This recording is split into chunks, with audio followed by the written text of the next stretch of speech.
Olá, estimados irmãos, em nome do nosso amado Salvador Jesus e com o auxílio do Santo e Bom Espírito, vamos dar continuidade ao estudo dessa quarta lição com o título A Confissão. E hoje estudaremos tópico 2, confessar e perdoar. Perguntar: quando ofendemos outra pessoa, a quem mais também estamos ofendendo? Diz aqui o salmista: contra ti somente pequei, e fiz o que é mal à tua vista, para que sejas justificado quando falares e puro quando julgares. Se alguém traz para nós um grande exemplo de ofensa e perdão, é Davi. Ele realmente causou um pecado, causou uma grande desgraça, né? Um pecado enorme ele cometeu. E ele depois foi diante de Deus e conseguiu a graça, pela graça, o perdão.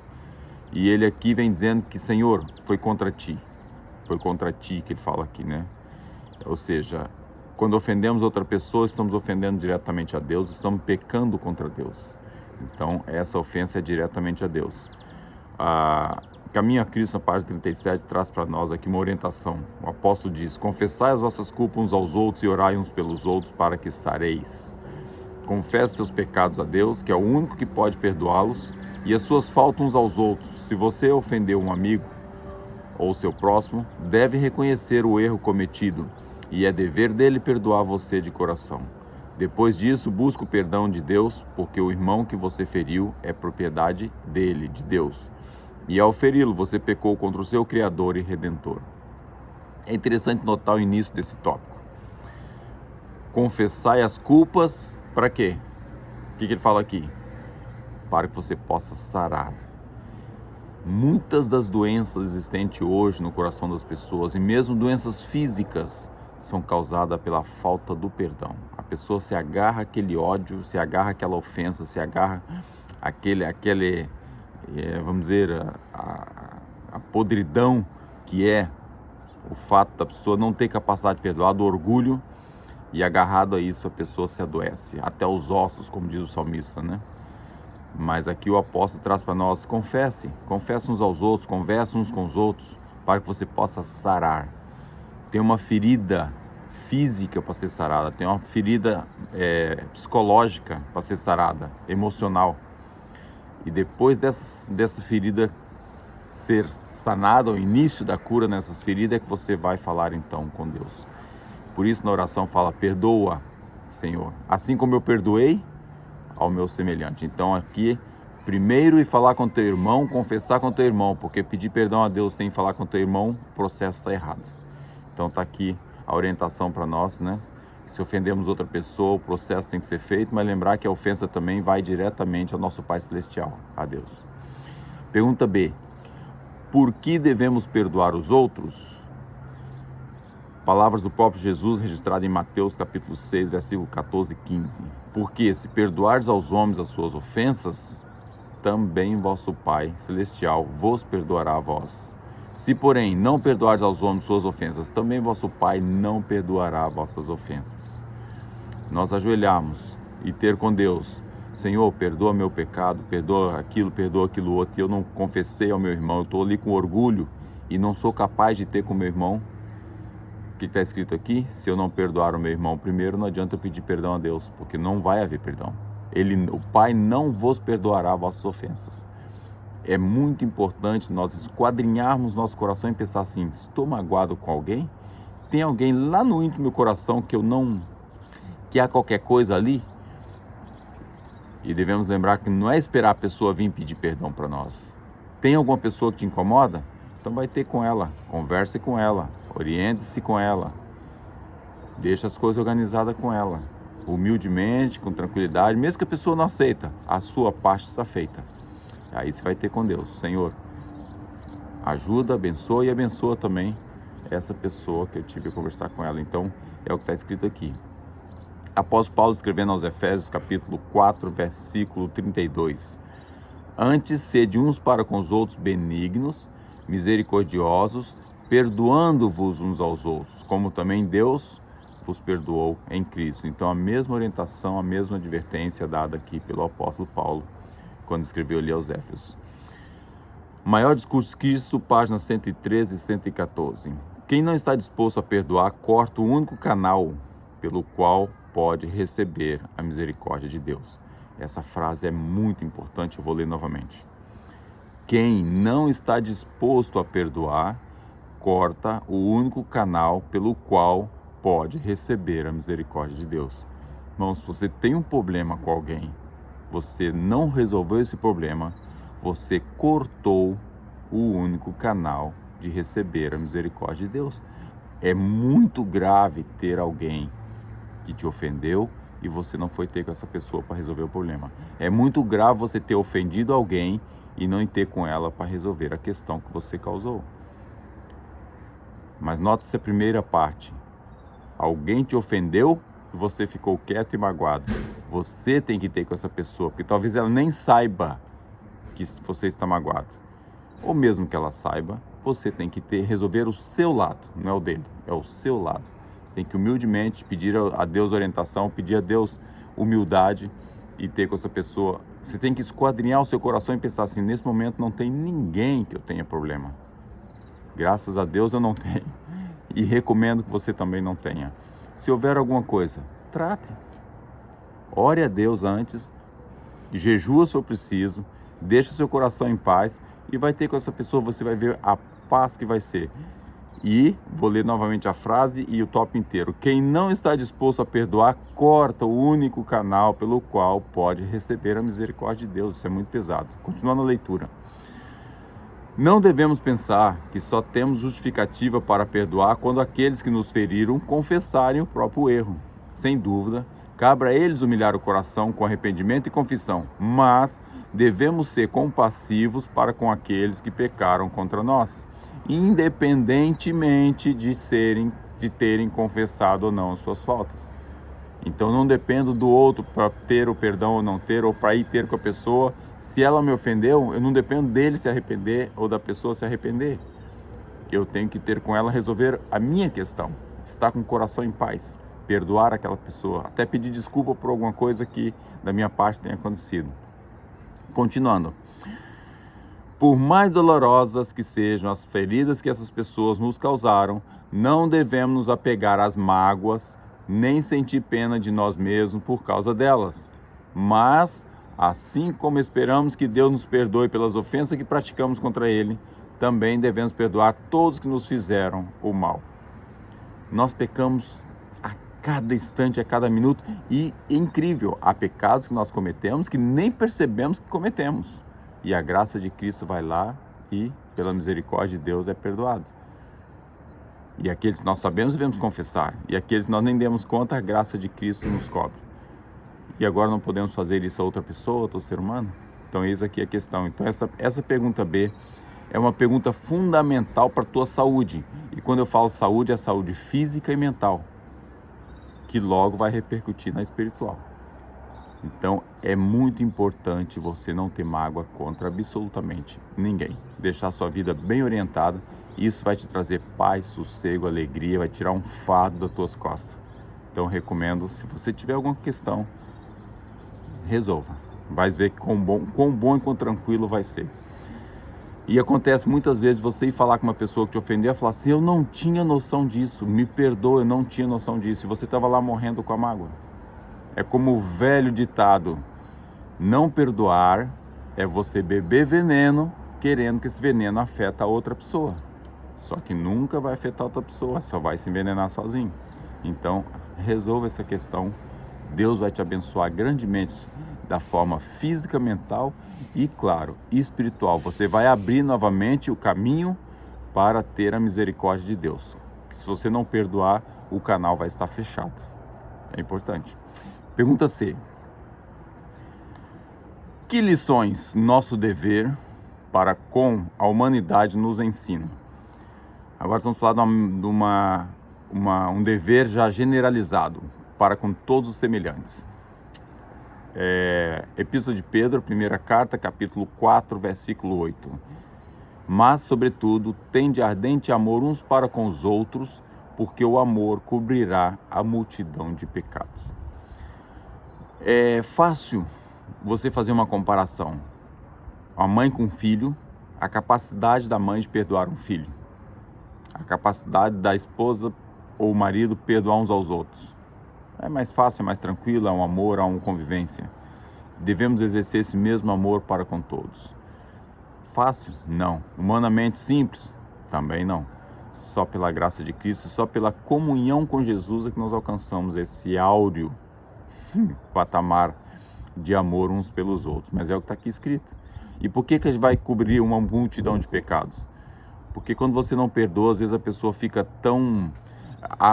O inimigo usa isso para causar tanto problema e causar tantas mágoas e causar tantas situações. E se o único canal que você tem de acesso para a graça de Cristo está fechado, o pecado é um atrás do outro. Você vai sempre pecando, o canal está fechado. Você tem mágoa no seu coração, o canal está fechado. Então, resolvendo essa mágoa, tendo esse amor uns para com os outros, há de cobrir multidão de pecado, porque você vai estar unido, você vai estar em Cristo, você vai estar com a graça de Cristo totalmente aberta e liberada para você. Ainda o apóstolo Paulo aos Romanos, capítulo 13, versículo 8. Ninguém devais coisa alguma, a não ser o amor com que vos ameis uns aos outros, porque quem ama aos outros cumpriu a lei. O caráter de Cristo, o caráter de Deus é o amor. A lei é o amor. E o amor rege todo o universo. E aqui nada mais é do que está pedindo para que seus súditos, as suas criaturas, exerçam esse mesmo amor um para com os outros. E isso vai fazer com que tudo funcione. Então, é aqui a exortação ou o dever que nos é dado para com toda a humanidade. Para os que nos fazem bem, para os que nos fazem mal, para aquele que você gosta, aquele que você não gosta, aquele que você conhece, aquele que você não conhece, seja quem for, exerça o amor. É aqui o dever que aqui está trazendo para nós. Pensamento da Ciência do Bom Viver, página 163, diz assim: permita que Cristo, a vida divina, habite em você e revele por seu intermédio o amor que nasce no céu, a fim de inspirar esperança aos desencorajados e levar a paz do céu ao coração ferido pelo pecado. Essa é a condição que nos espera assim que nos aproximarmos de Deus, que, ao recebermos sua misericórdia, nos entreguemos para revelar a graça divina aos outros. Aqui, na verdade, esse texto não é da Ciência do Bom Viver, é do tópico anterior, que é Maior Discurso de Cristo, páginas 114 e 115. Aqui o que traz para nós é muito simples. Somos como a lua. A lua não tem luz própria. A lua reflete o sol. E nós, como seres humanos, temos que refletir o amor de Cristo. Mas para refletir o amor de Cristo, eu tenho que buscar essa luz, eu tenho que buscar esse amor. E ao estar em contato com esse amor, eu vou refletir, eu vou trazer para mim, então, esse amor também para mim. Então, isso é o que está aqui dizendo para nós nesse texto. Continuando agora a leitura, aí sim, Ciência do Bom Viver, página 163, diz assim: nossa desumanidade para com o próximo é o nosso maior pecado. Muitos acham que estão representando a justiça de Deus, mas fracassam completamente em representar a sua ternura e seu grande amor. Muitas vezes, as pessoas com quem eles são tão severos e duros estão sendo intensamente pressionadas pela tentação. Satanás está lutando contra essas almas e palavras ásperas, sem compaixão, as desanimam e as fazem cair nas mãos do poder do tentador. Então imagina, o que os fariseus faziam na época? Os fariseus eram os cumpridores da lei. Eram aquelas pessoas que se orgulhavam de cumprir a lei ao pormenor, mesmo pegando uma lei como o sábado e metendo 170 sub-leis nas leis do sábado, eles cumpriam aquilo tudo. Mas o que eles faziam com quem não cumpria? Acusavam. Eram tão podres, eram pessoas tão medíocres espiritualmente, que acusaram o próprio Cristo e crucificaram a Cristo. Agora eu pergunto, você é aquela pessoa que está de olho nos erros dos outros, a ver o que a pessoa fez de errado para ir lá falar com ela, ou pior, comentar pelas costas, olha fulano, olha o cabelo, olha a saia, olha a calça, olha não sei o que, olha aquele irmão que fez, olha esse aqui que falou, olha aquele que está fazendo. Você anda nesse processo, se você estiver nesse processo, você está agindo exatamente como agia aqueles fariseus. Você não está se olhando no espelho de Cristo, você não está chegando na frente do espelho e se comparando a Cristo você próprio. Ou seja, é um assunto que, infelizmente, Principalmente vemos pessoas, às vezes, mais antigas na igreja, as pessoas que têm uma experiência maior na igreja, achar que o fato de ser filhos de Abraão, ou ser alguém que está há muito tempo, fez dele alguém melhor. E não fez. Não fez. Irmãos, o amor que nós devemos ter para com as pessoas que estão errando é muito maior do que para com aquelas que não estão errando. E muitas vezes a pessoa está ali numa luta tremenda, por exemplo, contra a vaidade. É uma pessoa que tem dificuldade com a vaidade, ela luta contra aquilo, ela tem uma dificuldade grande para lutar com aquilo. Aí você chega, está visível, olha, lança aquelas farpas, aquelas palavras para a pessoa grosseiras, né? Porque a pessoa vai pegar aquilo, vai ofendê-la de forma muito cruel, e você vai acusar a pessoa, sendo que o problema dela não está no que você está vendo. Nunca o problema de um irmão está naquilo que você vê. Está no problema, é no coração dela, é na mente dela, é no processo espiritual que ela está passando, é que tem problema. E se nós tivermos amor para com essas pessoas, nós vamos simplesmente não ligar para a aparência, mas usar a aparência para poder, de certa forma, dar um ânimo, um conforto, um alívio, uma maneira de aquela pessoa superar aquela dificuldade que ela tem. Seja na alimentação, seja no horário do sábado, seja na convivência entre marido e mulher que tem dificuldade, seja no fato de estar usando, talvez, muita vaidade, ou seja, a pessoa tem uma dificuldade com vaidade, seja lá no que for. O que aqui vem dizendo é que muitas vezes nós somos instrumentos do inimigo para acusar uma pessoa de uma dificuldade que ela tem, só porque eu superei nela, porque eu nunca vou acusar alguém daquilo que eu não superei ainda.